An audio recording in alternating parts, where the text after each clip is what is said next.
or direct third party? I haven't. Okay, I haven't. Sir. Are you going to listen to me? Because if you're not going to listen to me, then I'm not going to listen to you.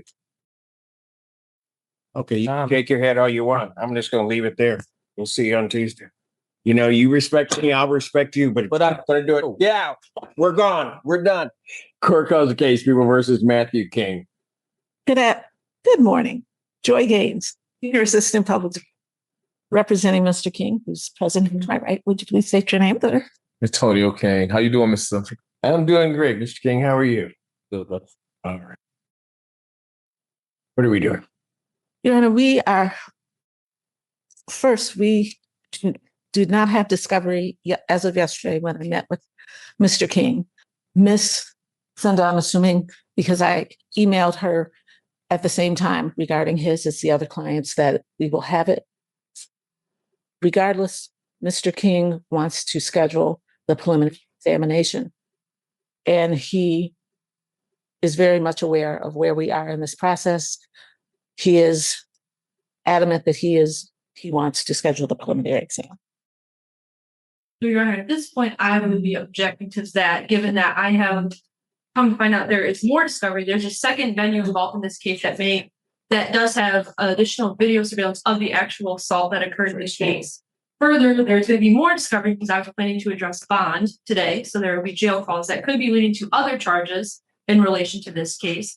So at this time, Right here, you can already feel the tension building. The prosecution is basically saying, hold on, we're still uncovering evidence. Well, Matthew King is pushing hard for a speedy preliminary exam, and that's risky and criminal. Case is, moving too fast before all discovery is handed over can backfire on both sides. But after 2 weeks in jail, King clearly feels like the clock is working against him. Question for you guys, if you were sitting in jail waiting on evidence you haven't even seen yet, would you rush the hearing or wait for everything to come out? Their examination that it could be adjourned if the people aren't entirely ready to go. That's fine. Pardon? He said that's fine, Your Honor. I'm in jail 2 weeks. I ain't did nothing wrong. They always try to do. Well, Miss King, let me just explain to you though. The problem's going to be you may be in there longer. Sad. And nobody can go because they don't have the stuff, and your counsel can't even advise you as to what you need to do. I mean, so that's all I'm saying. Mr. Simpson, can I say something to him? Well, I was going to say, I know that you and I talked about that, and you understand that, and you are anxious to get this case moving forward. Yes, I get none of these days credited. I've been in jail. Well, sir, I don't. No, he's on a parole hold. Okay. Here's what I'm going to do. The discovery that you have now, you can get over to. it was sent yesterday, Your Honor. It was sent yesterday. Currently, it was sent over yesterday. I'm awaiting further steps along with that surveillance video from where the actual assault occurred, and then potentially, and then Ms. Gaines would also get the jail calls that could be leading to future charges as well. As to the witnesses currently charged, you would at least have police officers that could testify, correct? Because I'm going to do something with the date because everybody seems to be in a hurry. So I'm going to set an in-person preliminary examination. I'm going to set it for April 28th, 2026, a few days. Hang on. 9 a.m. That's before me. Right. Thank you. As to bond. Your Honor, it's come to my attention that since being arraigned, Mr. King has been making calls to his family, that his sisters, I believe his mother. In these calls, he says, my son don't need to come to court, man. You don't need to come. Talk to his mama. You're right there. If you want to help your nephew, you need to get on that phone and talk to his mama. That's what I said. It's going to kill him in the end. She's supposed to be on the inside. I would know what I would do. And further things telling them they need to talk to the victim's mother. The victim is his minor son. So he's asking them to talk to the victim's mother to try and get him to not come to court and to guilt him into coming to testify against his father. So I suspect this could be leading to future charges of witness interfering in the future. And we've not had a chance to go through all of the jail calls. These are just a few that occurred after arraignment.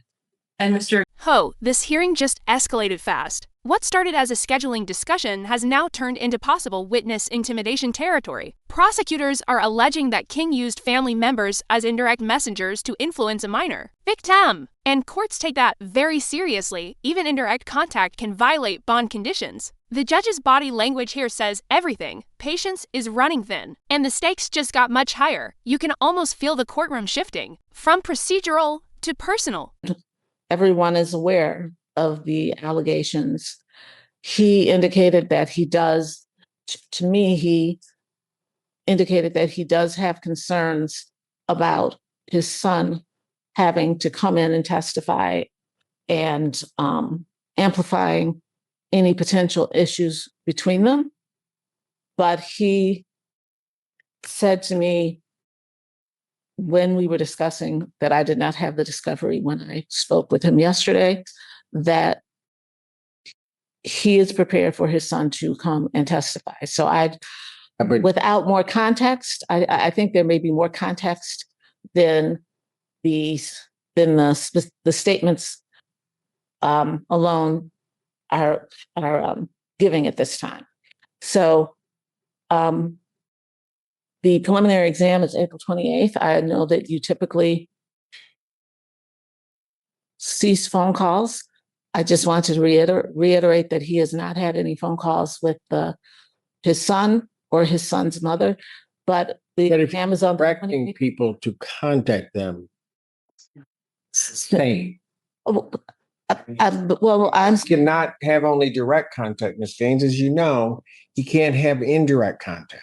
correct. I'm not disagreeing with that. I'm just saying that based on our and terms of there may be more that we may not be getting the whole conversation in context, given how he told me the conversations with his family went.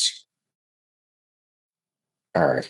What I will do is I'm going to read the people's request.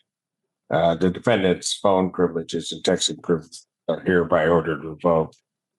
Hold on, sir. And there it is, the moment this entire hearing completely unravels. The judge wasn't just reacting to what King said, he was reacting to the attitude in court. Tone matters almost as much as testimony. Once a judge feels disrespected or interrupted repeatedly, the conversation can shut down instantly. Exactly what happened here. Losing phone privileges may sound minor, but for inmates, that's a massive consequence because it cuts off communication with family and support. Systems? Let me know in the comments. Do you think the judge overreacted here, or did King push things too far?